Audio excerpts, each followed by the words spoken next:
Globalization is the process by which the world is interconnected through technology and powerful infrastructure for the purpose of communicating and managing resources. But when asked what affects globalization politically and economically, do you think about soccer? It is hard for many Americans to understand the significance of the sport known as soccer, as the National Football League has been voted the most popular sport for the last 30 years. But it has a huge impact economically. FIFA is the International Federation of Association Football, and it was founded in 1904 to oversee international competition. It is responsible for the organization of football's major international tournaments, notably the World Cup, which commenced in 1930. The 2014 World Cup generated $4.8 billion in revenue for FIFA, compared to the $2.2 billion in expenses, turning a $2.6 billion profit.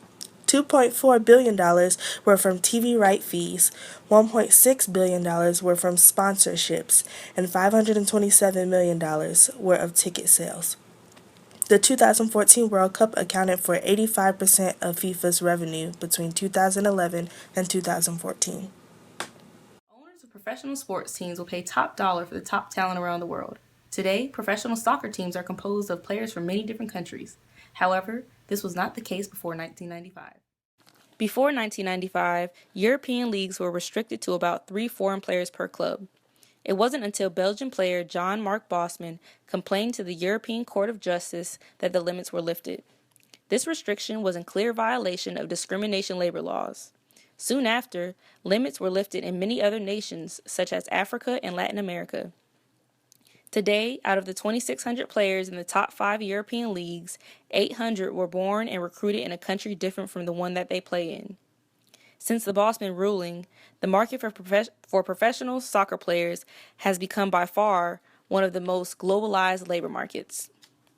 These new diverse leagues promote increased revenue for FIFA. As the richest leagues buy the best players, the quality of the game improves. Better ball control and increased stamina has been observed among the leagues. Improved quality boosts popularity, which builds an international fan base for the foreign players. This sense of pride generates increased sales of merchandise, which then allows them to continue to buy better players, and the cycle repeats. Soccer and politics is like mixing the unmixable. With the world of soccer and politics colliding, these matchups between feuding countries create metaphorical wars on the field. The political tensions between East and West Germany in the 1974 World Cup created heavy tensions between the teams, making it one of the most physical battles in World Cup history. Many world leaders believe soccer should be separate from politics. The tensions on the field interrupt the game. A beloved soccer game is not the time to discuss political agendas. Simply just play the game. Soccer can be viewed in a political aspect, for the game itself was used as a breeding ground to handle many political tensions among different countries.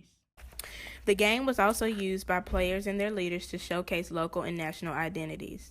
Some researchers suggest that this beautiful game brings about prejudice. In 1978, during the World Cup Games, Argentina used the game to show the unity they believed was found in a dictatorship. Leaders like Mussolini used the international game of soccer as a way to broadcast his national power and beliefs. Most might not think that soccer could be a significant factor in the spread of globalization. However, throughout history, soccer has been fostering relationships between players, spectators, countries, and even between delegates from national federations that come together at FIFA meetings. FIFA itself is a prime example of the global spread of soccer through its institutional practices. Without an agency like FIFA, soccer might not have been a significant factor in the spread of globalization. The reasoning behind this is because FIFA facilitated the expansion of the game through a standard that focuses on the mutual modeling of voluntary organizations with global aspirations, instead of just seeking political power or profit. Therefore, FIFA has paved the way for the game to globalize by standardizing and rationalizing rules for which the game is governed worldwide. This itself demonstrates that the game of soccer is a form of international cooperation.